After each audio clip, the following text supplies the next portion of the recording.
Welcome back to the Arise interview. I'm Charles Aniagolu. Now, controversy and scandal have become bedfellows in Lesotho ever since the country's First Lady, Messiah Tabane, was charged with murder, and the Prime Minister, Thomas Tabane, was implicated in the affair. Well, on Monday, the Prime Minister finally turned up in court after failing to appear on Friday for the hearing. The 80-year-old is alleged to have been involved in the assassination of his estranged wife, Lipolelo Tabane, back in 2017. She was shot to death just 2 days before he was sworn into office. Well, on Monday, Prime Minister Tabane turned up in court in Maseru with his First Lady by his side, along with his two sons and some of his cabinet ministers. In a moment, we'll analyze the developments in Lesotho. But first, here's a short clip of how the day unfolded in court in the capital, Maseru.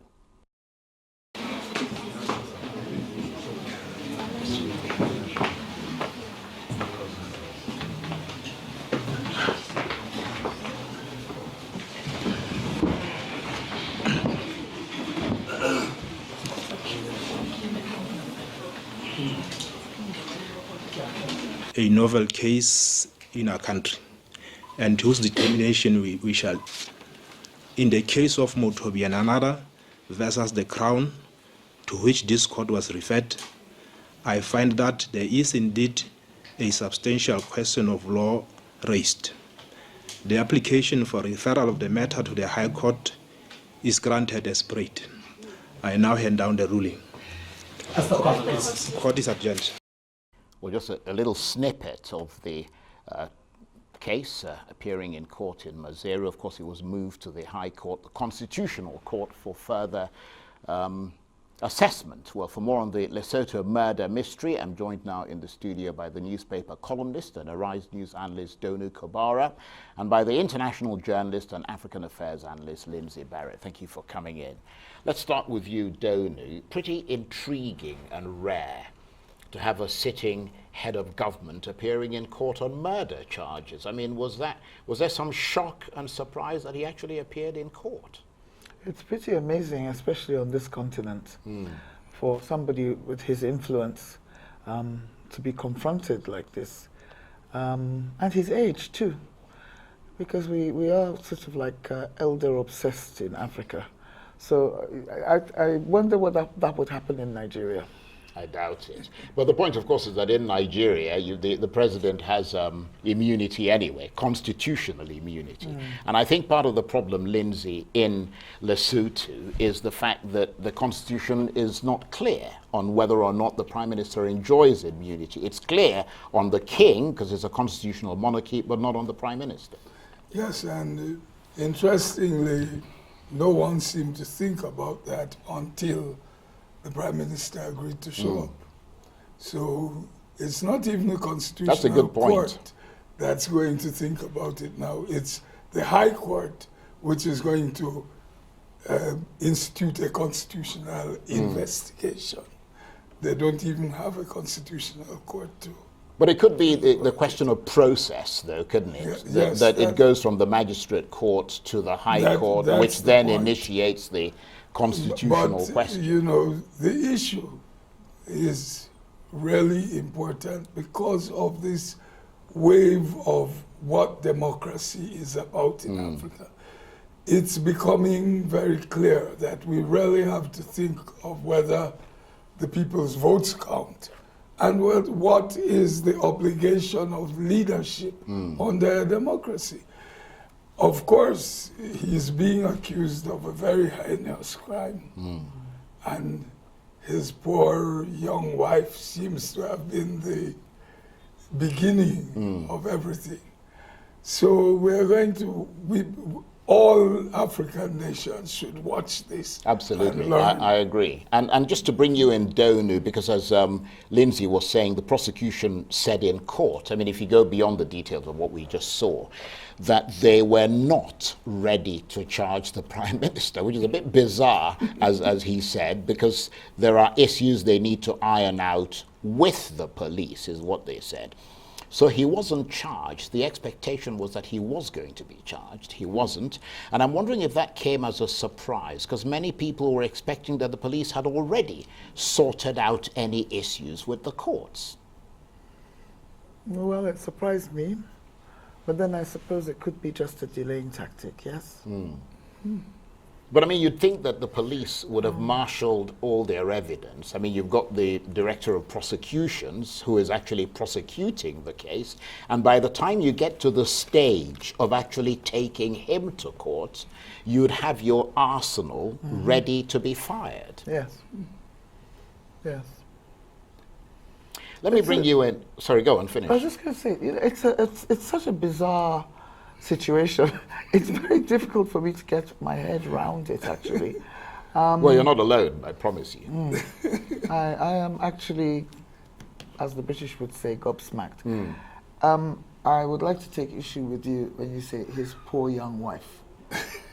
You mean the one who was killed, or the current one? Messiah. The one who is accused. Right. She was the first person accused. Why I call her poor young is there may be some politics involved. Well, her goose is cooked, really, in terms of, because the immunity does not extend to her, right? Well, she's very unpopular. She has been accused of political meddlesomeness in the past. We're seeing another sort of Mrs. Mugabe here. Yes. Yes, And it's always worse when the trajectory starts to go sort of down. You see what I mean? When the power that kept you there starts to wane, as it Charles Antonio, why I call her the poor young wife is because I think that this is more than just an accusation of the Prime Minister. One, the charge against her has been followed by open publication of what the evidence is. Yes. And the police have said, oh, we have evidence that she hired or commanded the killers, but she wasn't there. And then almost 2 weeks later, we begin to hear about charges against the... You must know who Tabane is. He is one of the most powerful political figures. Well, it's his second time as Premier. It's his second time as Prime Minister. He left the original almost one party, the LCD. He founded the ABC. It didn't win its first election, won its second election, so many things. And something else has come up. The party asked him to step down. Not because of the murder charge, but because they said because of the murder charge. He now announced, I will step down in July, not because of the murder charge, but because I am too old. Yes. There are a lot of political But then I things suppose for coming a lot out. of people, don't it? I mean, it's difficult to see him.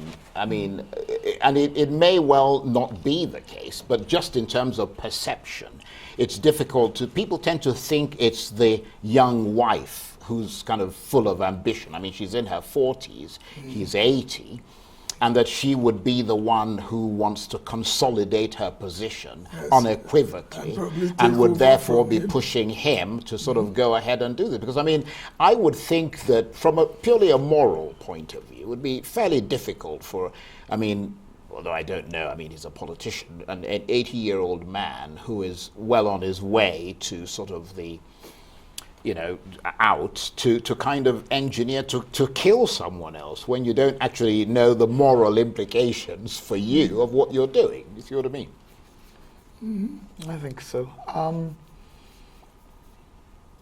It just doesn't seem to fit in with what we know about him. And he looks really distraught. Well, actually, that's a good point, because when he walked into court, when both of them walked into court, she strode into court.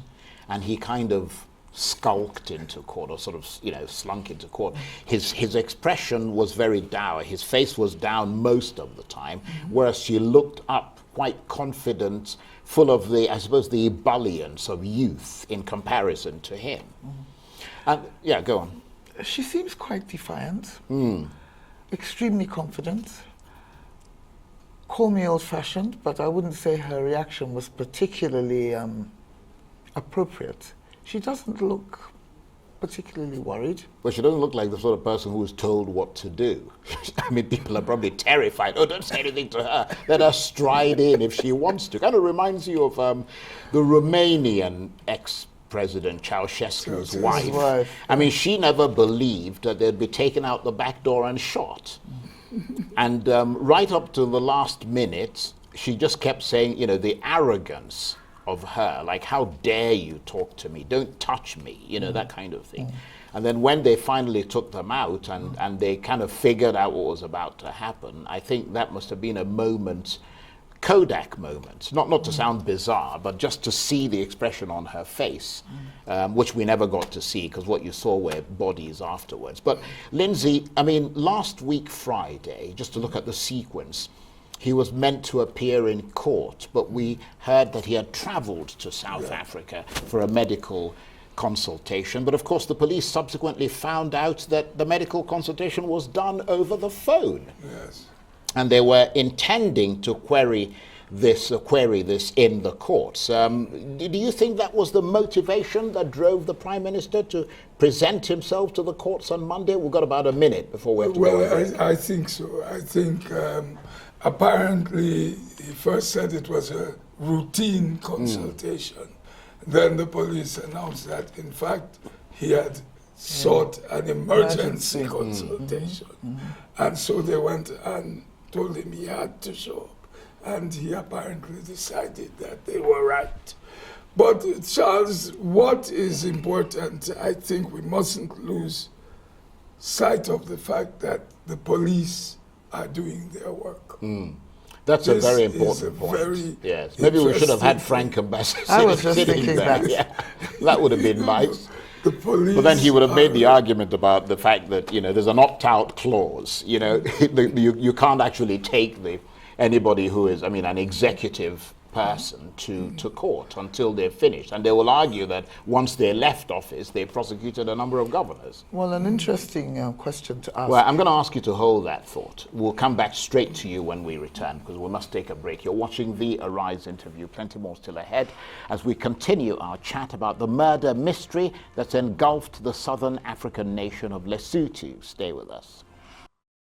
Welcome back to the Arise interview. I'm Charles Anyegolu. As you may know, Lesotho's Prime Minister Thomas Thabane appeared in court on Monday to hear charges of murdering his estranged wife. Mr. Thabane, who's 80 years old, is suspected of involvement in the murder of his then wife, Lipolelo, who was shot dead in June 2017, 2 days before he took office for a second stint as Prime Minister and 2 months before he married his current wife, Messiah Thabane, who is 42, has also been charged with the murder, and police suspect her of ordering assassins to do the job. Both, of course, deny any involvement. Mr. Thabane has said he will resign at the end of July, but several members of his own All Basotho Convention, or ABC party, have been pressuring him to go sooner to avert a political crisis in Lesotho.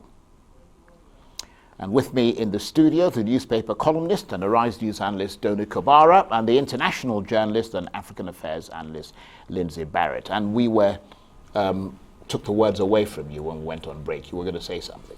Yes, I was asking about this issue of immunity, whether it's a characteristic of developing countries, this thing about being a sacred cow while you're in office.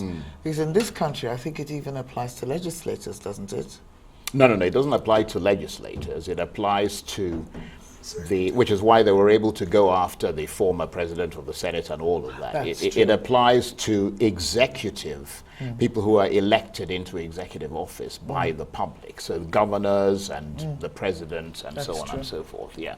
But I mean, Lindsay, could having the Prime Minister charged, he hasn't been charged yet, but having the Prime Minister charged lead to a constitutional crisis? Well, I don't really know what the rules are in Lesotho.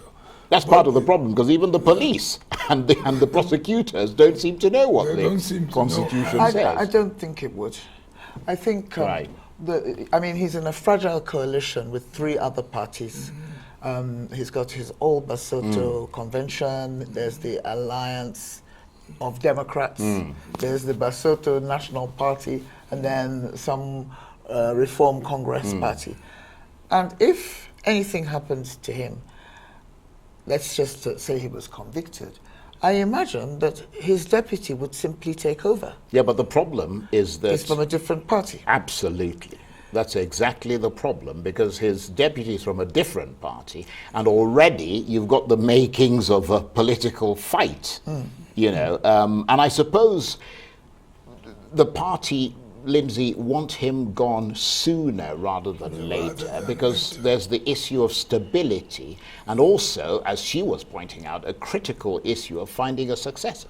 Well, finding a successor, and also finding a successor from his party. Yes. The ABC, which has the largest number of seats in the place. And so they want him out. But one of the issues that I am really wondering about is this murder charge a part of a political move? Well, why would it be? We don't know. I mean, let's try and sort of let's try and toe that line. What do you reckon? Well, I'm really sorry to say this, but I am really suspicious of Messiah. You mean the first lady? I'm very suspicious of Messiah. But why would you sort of put your neck on the chopping block in order to make a political point or gain some political points? To be suspicious. I of think he's Messiah, innocent and but she's guilty. the issue that is underground on this is, did Messiah have political ambitions? She did. And then, because of that, some people have brought up the murder charge. Yeah, but the ineluctable fact, sorry to interrupt you, the inescapable fact is that Lipolelo was killed. Yes. The police have gathered as much evidence as they possibly can muster and have said they have enough evidence. They've actually charged the woman. So it's not something that, I mean, I suppose you have a point. I mean, you could trump up a charge, but it's not usual for somebody in that position to have a charge trumped up against them. It's usually them doing the trumping up. Exactly. You have to, I mean, I think you have to be pretty far gone to be in such a powerful position and to still be dragged before a court on such a serious charge.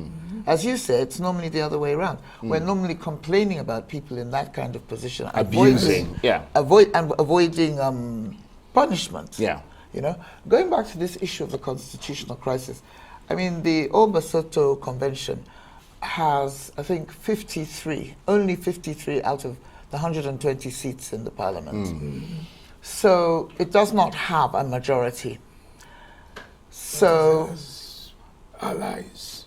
Yeah, it is forced into an alliance, basically. Yes. There's not much you can do about that. I just don't see how you would wind up with a constitutional crisis if the leader of your party goes to prison or is forced to resign on such a serious charge, and then his deputy takes over. Because the other three parties combined have a huge majority. Yeah, but the question is, are they going to work together? That's always the problem in a coalition. Or do they have their own interests? But let me just, I mean, I just wonder none of us, I suppose, can answer this, you know, although I suppose Lindsay has a very sort of long reach into dark sort of places across the continent. But I mean, I wonder what the mood and the atmosphere must be like in Lesotho, with people seeing their prime minister in this way, in something of a soap opera. I mean... Well, don't forget the South African element. Yeah. You know, Lesotho is landlocked. Yes, it is. Nation. It's 2 million people in the middle of South Africa.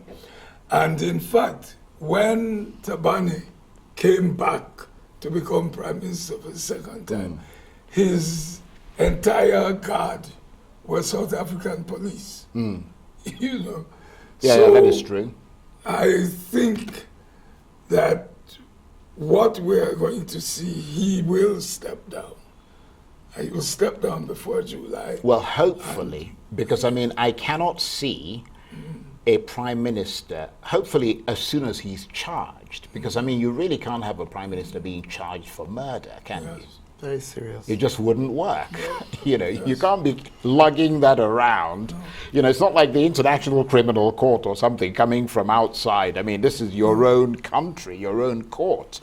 There just would not be any question. I suspect that by next week he will step down. Yeah, I think he'll probably be forced to. Maybe that is what we're seeing on his face, the weight of the decision he's got to make, and the fact that, oh dear, I've got to deal with her when I get back to the house. Yeah, exactly. Letting her know that I'm sodding off. Well, what basically. happens if she's found guilty and he's not?